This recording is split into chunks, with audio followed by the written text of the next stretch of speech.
Perkenalkan, nama saya Syafika Anissa Putri, NPM 2412930. Di sini saya akan menjelaskan mengenai problematika masalah pendidikan modern yang ada di Indonesia. Selamat menyaksikan.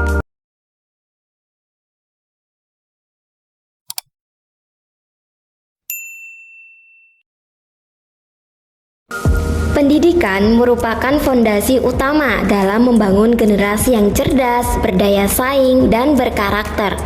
Namun, di era modern saat ini, dunia pendidikan menghadapi berbagai tantangan yang kompleks. Perkembangan teknologi, perubahan sosial, serta dinamika ekonomi global telah membawa dampak yang signifikan terhadap sistem pendidikan. Salah satu masalah utama dalam pendidikan modern adalah kesenjangan akses terhadap pendidikan yang berkualitas.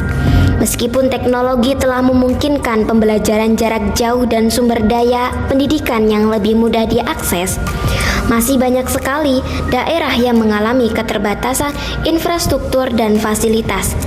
Ketimpangan inilah yang memperburuk jurang pendidikan antara masyarakat perkotaan dan masyarakat pedesaan. Lalu bagaimanakah cara untuk menanggulangi masalah tersebut? Untuk penjelasan yang selanjutnya, aku jelasin pakai bahasa yang biasa-biasa aja ya teman-teman. Jadi yang pertama, kita itu perlu meningkatkan partisipasi para penduduk Indonesia terhadap pendidikan. Dari data yang telah saya temukan, terdapat 95% penduduk Indonesia itu hanya berlulusan dari pendidikan SD dan yang 5%-nya nggak sekolah. Terus 75% itu lulusan dari pendidikan SMP atau SMA dan 25%-nya itu berasal dari perkuliahan. Dan sebenarnya kualitas sumber daya manusia di suatu negara adalah mereka yang telah lulus dari pendidikan S1. Istilah ini adalah Net Enrollment Rate in Tertiary Education. Asia Pasifik menjadi region terendah dengan 27%. North America region tertinggi 71%. Jadi kita bisa lihat kalau negara barat itu bisa lebih maju. Lalu bagaimana dengan Indonesia? Jangankan rata-rata global, nilai rata-rata Asia saja kita nggak sampai. Tahun 2019 cuma ada 20% penduduk kita yang pernah kuliah, kalah sama negara tetangga kita, Malaysia, yang angka rata-ratanya 35%. Syafika, kan penduduk negara Indonesia banyak, kok cuma segitu? Coba lihat jumlah penduduk negara yang lebih banyak lagi, misalnya di India dan Cina. India 22% dan Cina 45%, jadi nggak bisa jadi alasan. Pendidikan yang ada di Indonesia tetap harus diimprove. Kuliah memang tidak menjamin kesuksesan, tapi banyak saat ini pekerjaan yang diharuskan untuk berkuliah. Dilanjut yang kedua. Yang kedua adalah kualitas guru. Kualitas guru di Indonesia ini masih cukup rendah. Sebenarnya guru di Indonesia itu udah banyak secara kuantitas.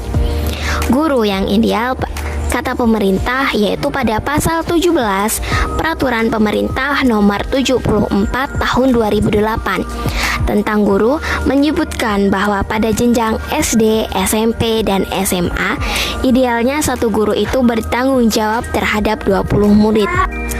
Sebenarnya kita itu udah di angka yang ideal teman-teman, tapi kualitas guru kita tidak sebanyak kuantitasnya. Performa guru kita ternyata ada di bawah KKM, yaitu cuma 66,94%. Jadi ini masih di bawah standar ideal, yaitu 80%. Bahkan menariknya itu guru SD hanya 34%-nya aja yang punya ijazah kuliah. Jadi intinya kita itu memiliki banyak guru, tapi apakah guru itu berkualitas? Ya, jawabannya ada yang berkualitas dan ada yang kurang berkualitas. Terus apa nih yang harus kita lakukan? Yang perlu kita lakukan itu sebenarnya ada 3 poin aja. Yang pertama, meningkatkan APBN untuk pendidikan. Bisa jadi dengan mengurangi korupsi, karena mungkin sudah besar penanggulangan dari hal tersebut, tapi bisa jadi penyerapannya belum sebesar itu. Dan masih banyak oknum-oknum yang berpotensi untuk melakukan korupsi.